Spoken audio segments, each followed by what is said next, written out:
Hello everyone, my name is Joy. I live in Agusan del Sur, Philippines, and this is the wonders of my hometown.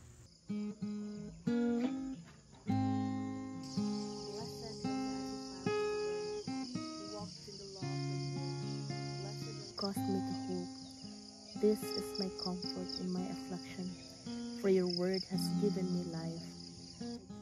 In a fast-paced world where everyone forgets to slow down because of the busy schedules and appointments that we have, we often forget to sit down and meditate on what life has taught us in every single day.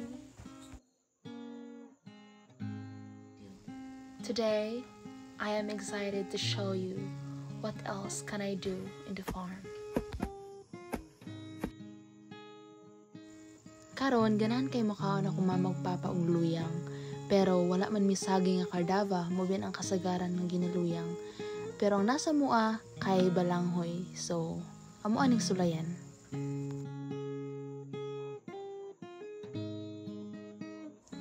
Usa sa ko ang nakatunan diri aba kay daghan jud kay tag pwede mahimo.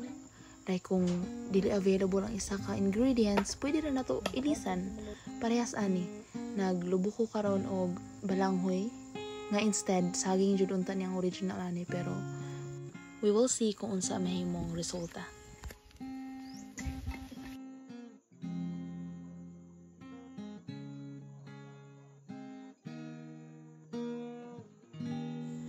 Katong mga wala pa nakatry og luyang, kung gusto mo try kanilang ibutang nimo siya sa lusong, tapos butangan nimo siya kinagud nga lubi, asukar, depende kung unsa kadaghanon mo gusto, tapos lubukon na nimo siya hangtod ma-smash na siya totally.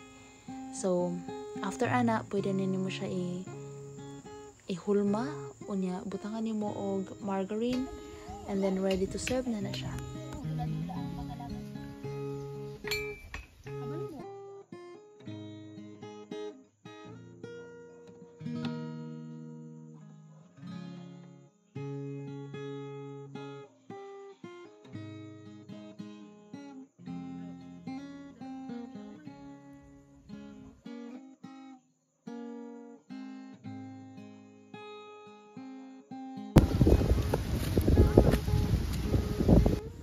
Karon kay nahuman naman ta og luyang, so ato na ihatod sa mga nagtrabaho para naapod sa snacks.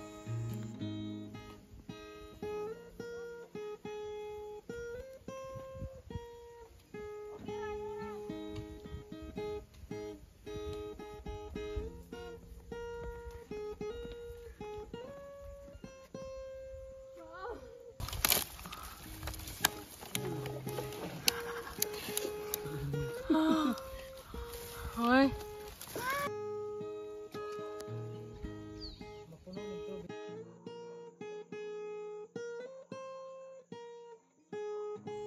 And well done! Lami da kayo atong luyang.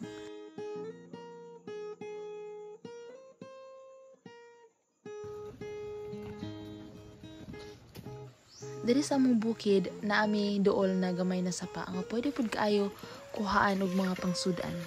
So karon mangwa tag suso.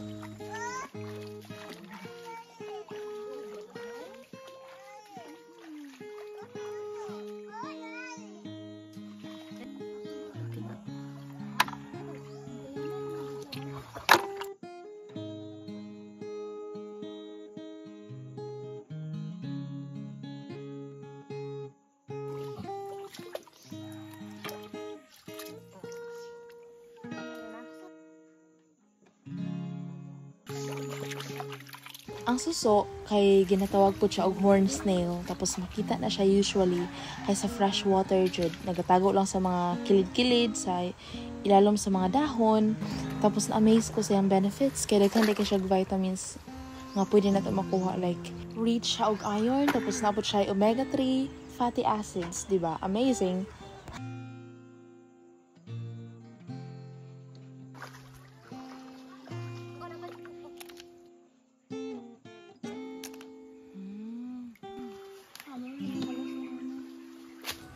Mas best ilaming ang suso kay mas mahimo siyang hinlo. So ihumo lang siya sa water. So samtang nag-walk me gikan sa bukid mga 30 minutes to 40 minutes away kay gilaming po namon suso. So karon na nami sa balay nanguha ko og gabi para among isago sa suso.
Kinahanglan nato putlo ng ikog sa suso kay para makuha jud iyang unod.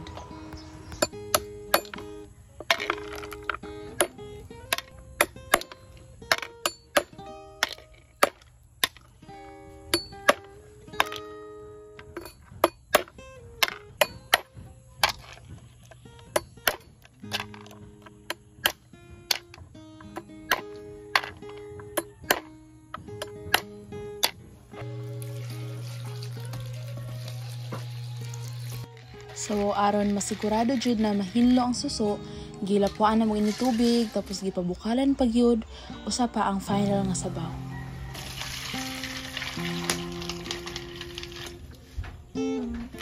Giapil na lang po namo og lunod ang gabi kay para madungan siya og kalata.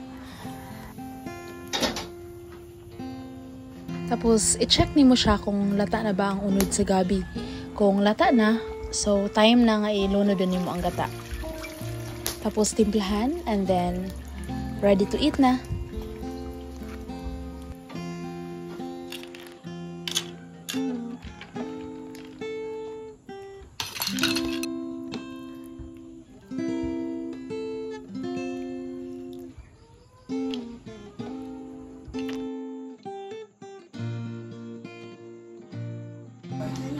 Thank you so much everyone for all your love and support. I also appreciate your comments that you wrote on my last videos. I apologize for not filming the request yet since I am still in the process of collecting materials for that. I hope you all enjoy this little video showing you few of the wonders of my hometown. Don't forget to sit down and pause and to see life in a different light.